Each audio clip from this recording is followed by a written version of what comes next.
केंद्रीय शिक्षा मंत्रालय ने national council of educational research and training यानी एनसीईआरटी को डीम्ड यूनिवर्सिटी का दर्जा दिया है। दरअसल यूनिवर्सिटी ग्रांट्स कमीशन यूजीसी की सलाह पर शिक्षा मंत्रालय ने 30 जनवरी को नोटिफिकेशन जारी कर इसकी घोषणा की थी। इस घोषणा के साथ ही एनसीईआरटी के 5 रीजनल इंस्टीट्यूट ऑफ एजुकेशन और भोपाल में central institute of vocational education अब डीम्ड यूनिवर्सिटी बन गए हैं, जिनमें regional institute of education Ajmer Rajasthan, regional institute of education Bhopal Madhya Pradesh, regional institute of education Bhubaneswar Odisha, regional institute of education Manas Gangotri Mysore Karnataka, north east regional institute of education Shillong Meghalaya, Pandit Sundarlal Sharma central institute of vocational education Bhopal Madhya Pradesh शामिल है। चलिए बताते हैं कि डीम्ड यूनिवर्सिटी का क्या मतलब है। एनसीईआरटी को यह दर्जा मिलने का मतलब है कि एनसीईआरटी अब सिर्फ स्कूल कोर्स डिजाइन करने तक सीमित नहीं है। एनसीईआरटी अब अपने नए एकेडमिक प्रोग्राम्स के साथ ही डॉक्टरेट और नए डिग्री कोर्सेज भी लॉन्च कर सकता है।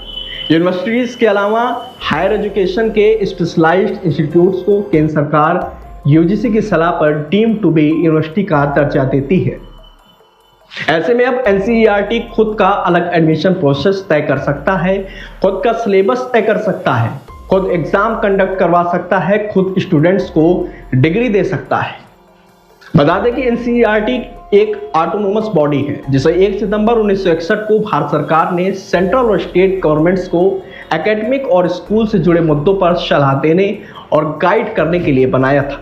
एनसीईआरटी डीम्ड यूनिवर्सिटी बनने से पहले एक भारत में सर्वोच्च शैक्षणिक निकाय के रूप में काम करती थी, जिसमें स्कूलों के लिए नेशनल करिकुलम्स फ्रेमवर्क तैयार करना, कक्षा 1 से 12वीं तक के बच्चों के लिए क्वालिटी टेक्स्ट बुक्स तैयार करना, टीचर्स को ट्रेन करना, स्कूल एजुकेशन से जुड़ी रिसर्च कंडक्ट और प्रमोट करना। इसके अलावा ई पाठशाला और दीक्षा ई लर्निंग प्लेटफॉर्म्स के लिए ऑनलाइन रिसोर्स तैयार करना भी एनसीईआरटी का काम था। नोटिफिकेशन के मुताबिक यूजीसी पोर्टल पर एनसीईआरटी को एक स्पेशल कैटेगरी के तहत डीम्ड यूनिवर्सिटी का दर्जा देने के लिए एक ऑनलाइन आवेदन अपलोड किया गया था। यह आवेदन यूजीसी एक्ट 1956 के सेक्शन 3 के तहत एनसीईआरटी के 6 इंस्टीट्यूट्स को इसमें शामिल किया गया।